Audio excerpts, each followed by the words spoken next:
ADGP MR Ajith കുമാറിനെതിരെ കേസെടുക്കാമെന്ന് DGP ശുപാർശ ചെയ്തിരിക്കുന്നു. DGPയുടെ ശുപാർശ വ്യാജ മൊഴി നൽകിയ സാഹചര്യത്തിലാണ്. ആ പരാതിയിലാണ് ADGP P. വിജയന് സ്വർണ്ണക്കടത്ത് സംഘവുമായി ബന്ധമുണ്ടായിരുന്നു എന്നായിരുന്നു ആ മൊഴി. VS അനു ആണ് വിവരങ്ങളുമായി ചേരുന്നത്. അനു തന്നെ പറഞ്ഞ പോലെ അജിത് കുമാറിന് വിഷു കെണിയാണല്ലോ അല്ലേ? തീർച്ചയായും ഒരു ADGPക്കെതിരെ വ്യാജ മൊഴി നൽകിയ സംഭവത്തിൽ കേസെടുക്കാം എന്നുള്ള DGPയുടെ ശുപാർശ അജിത് കുമാറിനെ സംബന്ധിച്ച് വലിയൊരു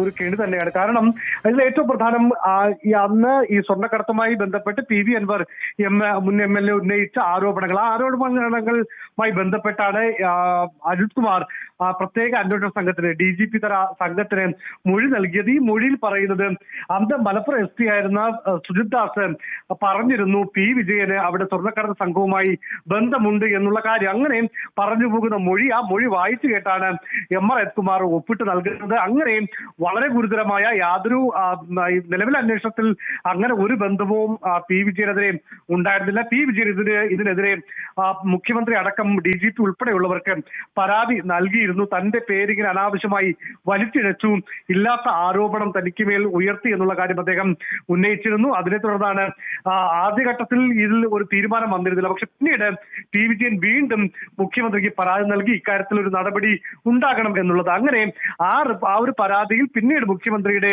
നിർദ്ദേശപ്രകാരം DGP പരിശോധിച്ചാണ് ADGP MR അജിത് കുമാറിനെതിരെ കേസെടുക്കാം എന്നുള്ള ഒരു ശുപാർശ ഇപ്പോൾ ആഭ്യന്തര വകുപ്പിന് നൽകിയിരിക്കുന്നത്, മുഖ്യമന്ത്രിയുടെ ഓഫീസിന് നൽകിയിരിക്കുന്നത്. ഇതിൽ ഏറ്റവും പ്രധാനം MR അജിത് കുമാറിനെ സംബന്ധിച്ച് അദ്ദേഹത്തിനെതിരെ മറ്റ് ആരോപണങ്ങൾ ഇപ്പോൾ നേരത്തെ ഈ അനധികൃത സ്വത്ത് സമ്പാദനം ഉൾപ്പെടെയുള്ള കാര്യങ്ങളിൽ അദ്ദേഹത്തിന് വിജിലൻസ് ക്ലീൻ ചിറ്റ് നൽകുന്ന ഒരു നടപടിയിലേക്കാണ് പോകുന്നതെങ്കിൽ മറ്റൊരു ഉദ്യോഗസ്ഥനെ, സമാന റാങ്കിലുള്ള ഒരു ഉദ്യോഗസ്ഥനെ മോശമായി ചിത്രീകരിക്കുന്ന തരത്തിലേക്ക് ഒരു സ്റ്റേറ്റ്മെന്റ് എഴുതി കൊടുത്ത് അല്ലെങ്കിൽ എഴുതി നൽകി അതിൽ ഒപ്പിട്ട് കൊടുത്ത ADGP MR അജിത് കുമാറിന്റെ നടപടിക്കെതിരെ വലിയ വിമർശനം നേരത്തെ തന്നെ ഉയർന്നിരുന്നു. ഇക്കാര്യത്തിലാണ് ഇപ്പോൾ കേസെടുക്കാം എന്ന ഒരു ശുപാർശ DGP നൽകിയിരിക്കുന്നത്. ഈ അനധികൃത സ്വത്ത് സമ്പാദനത്തിനടക്കം ക്ലീൻ ചിറ്റ് കിട്ടുന്നു. അതിനുശേഷം DGP ആയി സ്ഥാനക്കയറ്റം കൊടുക്കാനുള്ള നീക്കത്തിലേക്ക് കാര്യങ്ങൾ പോകുന്നു. അദ്ദേഹം ആ പട്ടികയിലുണ്ട് എന്നുള്ളത് എല്ലാവർക്കും അറിയാവുന്നതാണ്. അപ്പോൾ ആ ഒരു സാഹചര്യത്തിൽ വന്നിരിക്കുന്ന ഈ നിർദ്ദേശം, ഈ ശുപാർശ ഉറപ്പായും അത് അജിത് കുമാറിനെ സംബന്ധിച്ചിടത്തോളം കാര്യങ്ങൾ വലിയ തിരിച്ചടിയാകും അല്ലേ?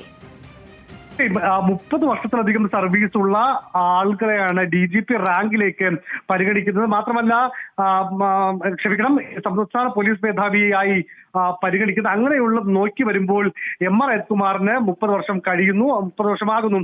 അങ്ങനെയാണ് അദ്ദേഹവും ആ റാങ്ക് ചുരുക്കപ്പട്ടികയിൽ അദ്ദേഹവും ഉൾപ്പെട്ടിരിക്കുന്നത്. പക്ഷേ ഇങ്ങനെ ഒരു സേനയിലാകെ അല്ലെങ്കിൽ സേനയിലെ ഒരു ഉദ്യോഗസ്ഥനെ വളരെ മോശമാക്കുന്ന തരത്തിൽ ഒരു വ്യാജ മൊഴി നൽകി അല്ലെങ്കിൽ അങ്ങനെ ഒരു മൊഴി ഉണ്ടാക്കി അതിന് എഴുതി നൽകുന്ന ഒരു സാഹചര്യം എന്ന് പറയുമ്പോൾ സ്വാഭാവികമായും സേനയ്ക്കുള്ളിൽ അച്ചടക്കമുള്ള ഓഫീസർ എന്ന രീതിയിലൊക്കെ ഇത് ചെയ്യാൻ കഴിയുമോ, അല്ലെങ്കിൽ ഒരു കൂട്ടുത്തരവാദിത്വം എങ്ങനെ മുന്നോട്ട് കൊണ്ടുപോകാൻ കഴിയും എന്നതൊക്കെ ഇനിയുള്ള ദിവസങ്ങളിൽ MR അജിത് കുമാർ നേരെ ഉയർന്നു നിൽക്കുന്ന ഏറ്റവും പ്രധാനപ്പെട്ട ഒരു ചോദ്യചിഹ്നമാണ്. അങ്ങനെയാണ് അദ്ദേഹത്തിന് ഇനി സംസ്ഥാന പോലീസ് മേധാവിയോ അല്ലെങ്കിൽ മറ്റേതെങ്കിലും സുപ്രധാന തസ്തികയിലേക്കൊക്കെ അദ്ദേഹത്തിന് വരാൻ ഉള്ള പ്രയാസം. പക്ഷേ നമുക്കറിയാം മുഖ്യമന്ത്രി പിണറായി വിജയനുമായി ഏറ്റവും അടുത്ത ബന്ധമുണ്ടായിരുന്ന ഉദ്യോഗസ്ഥരാണ്. പക്ഷേ ഈ തൃശൂർ പൂരം അല്ലെങ്കിൽ അതിനുശേഷം ഉണ്ടായ RSS നേതാക്കളുമായുള്ള കൂടിക്കാഴ്ച, അങ്ങനെ ചില വിവാദങ്ങളിൽ CPIയുടെ നിലപാട് കർക്കശമാവുകയും അദ്ദേഹത്തെ ADGP ക്രമസമാധാന ചുമതലയിൽ നിന്ന് മാറ്റുകയുമായിരുന്നു. പക്ഷേ അദ്ദേഹത്തെ ഇപ്പോൾ ബറ്റാലിയൻ ADGP മാത്രമാണ്. നിലവിൽ അദ്ദേഹം ബറ്റാലിയൻ ADGP ആണ്. അദ്ദേഹത്തിനെ DGP റാങ്കിലേക്ക് ശുപാർശ ചെയ്യാനും അതിനുശേഷം സംസ്ഥാന പോലീസ് മേധാവിയുടെ ചുരുക്കപ്പട്ടികയിലേക്ക് അദ്ദേഹത്തിനെ ഉൾപ്പെടുത്താനും തീരുമാനമായിട്ടുണ്ട്. ഇതിനിടെയാണ് അദ്ദേഹത്തിന് കുരുക്ക് നേരത്തെ സൂചിപ്പിച്ച പോലെ ഒരു വിഷുക്കെണി എന്ന രീതിയിൽ അദ്ദേഹത്തിനെതിരെ കേസെടുക്കാമെന്ന DGPയുടെ ശുപാർശ ഇപ്പോൾ വരുന്നത്. DGPയുടേത് ഒരു കടുംവെട്ട് തന്നെയാണല്ലേ? ഉറപ്പായും ഈ ശുപാർശ പുറത്തേക്ക് വരുന്നു, മാധ്യമങ്ങൾക്ക് മുന്നിലേക്ക് എത്തുന്നു. അപ്പോൾ ഈ ശുപാർശയിൽ നിന്നും പിൻവാങ്ങുവാൻ സർക്കാരിന് കഴിയുകയുമില്ലല്ലോ. തീർച്ചയായും കഴിയില്ല. കാരണം അവിടെ ഒരു ഉദ്യോഗസ്ഥന്റെ ആരോപണം മറ്റൊരു ഉദ്യോഗസ്ഥന്റെ ക്രെഡിബിലിറ്റിയെ അല്ലെങ്കിൽ അദ്ദേഹത്തിന്റെ ഇന്റഗ്രിറ്റിയൊക്കെ ചോദ്യം ചെയ്യുന്ന ഒരു വിഷയമാണ്. സംസ്ഥാനത്തെ ഏറ്റവും പ്രധാനപ്പെട്ട ഒരു ADGP അദ്ദേഹത്തിന് സ്വർണ്ണക്കടത്ത് സംഘവുമായി ബന്ധമുണ്ട് എന്ന മൊഴി പബ്ലിക് പ്ലാറ്റ്ഫോമുകളിലേക്ക് എത്തുകയാണ്. അപ്പോൾ അങ്ങനെ ആ ഉദ്യോഗസ്ഥരുണ്ടാകുന്ന മനോവിഷമം, അദ്ദേഹത്തിന്റെ വ്യക്തിഹത്യ, ഇതൊക്കെ ബാധിക്കും. അതുകൊണ്ട് പി വിജയൻ ഏതായിരുന്നാലും ഈ വിഷയം വിടാൻ സാധ്യത നമുക്കറിയാം. എലപ്പുള്ളി തീവണ്ടി കത്തിക്കലുമായിട്ടൊക്കെ ബന്ധപ്പെട്ട് അന്ന് ഈ വാർത്ത ചോർത്തിക്കൊടുത്തു എന്നതിന്റെ പേരിൽ പി വിജയനെ ആ സ്ഥാനത്ത് നിന്ന് മാറ്റുന്നു. മാത്രമല്ല അദ്ദേഹത്തെ സസ്പെൻഡ് ചെയ്യുന്നു. വലിയ നീക്കങ്ങൾ അദ്ദേഹത്തിനെ ഒരുപക്ഷെ കേരളത്തിൽ ലോകത്തിന് മുന്നിൽ വെക്കാൻ കഴിയുന്ന ഒരു മാതൃകയാണ് സ്റ്റുഡന്റ് പോലീസ് കേഡറ്റ്. അങ്ങനെ ഒരു പദ്ധതി ഉണ്ടാക്കിയ, വിഭാവനം ചെയ്ത് നടപ്പിലാക്കിയ പി വിജയനെ അതിന്റെ തലപ്പത്ത് നിന്ന് മാറ്റുന്നു.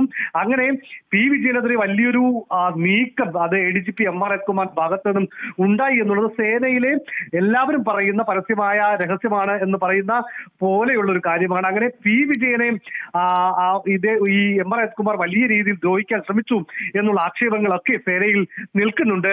ആ ഒരു ഘട്ടത്തിൽ പി വിജയൻ ഏതായിരുന്നാലും ഈ വിഷയത്തിൽ അദ്ദേഹത്തിന്റെ പരാതിയിൽ നിന്നും പിന്നോട്ട് പോകാൻ യാതൊരു സാധ്യതയുമില്ല. അത് MR അജിത്കുമാറിനെ സംബന്ധിച്ച് വളരെയധികം ദോഷം ചെയ്യുകയും ചെയ്യും.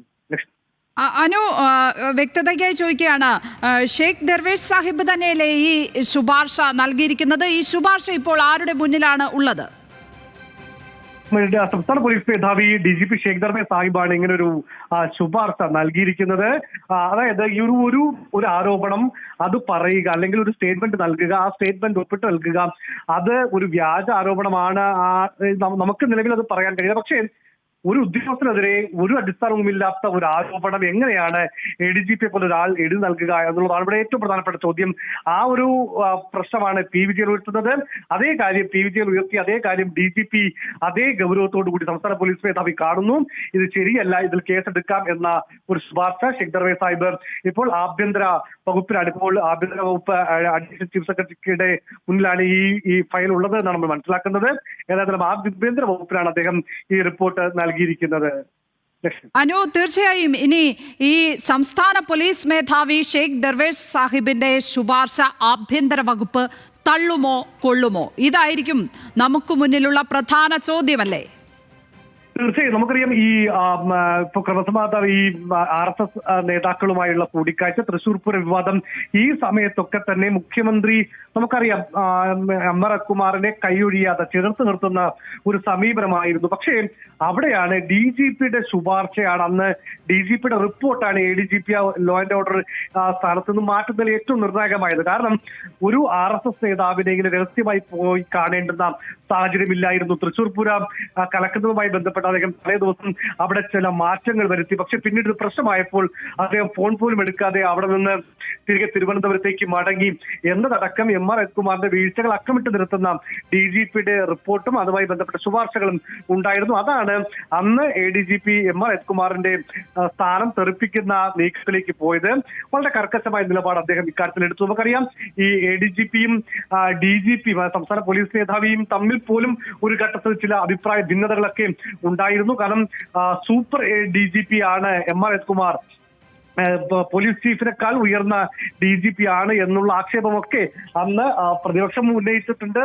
സേനയിൽ അങ്ങനെ ചില ആക്ഷേപങ്ങളൊക്കെ ഉണ്ട്. കാരണം മുഖ്യമന്ത്രിയുമായി ഏറ്റവും അടുത്തുള്ള ബന്ധം അത് അദ്ദേഹം വലിയ രീതിയിൽ മോശമായി ഉപയോഗിച്ചു എന്നൊക്കെയുള്ളതാണ് സേനയിലെ ആക്ഷേപം.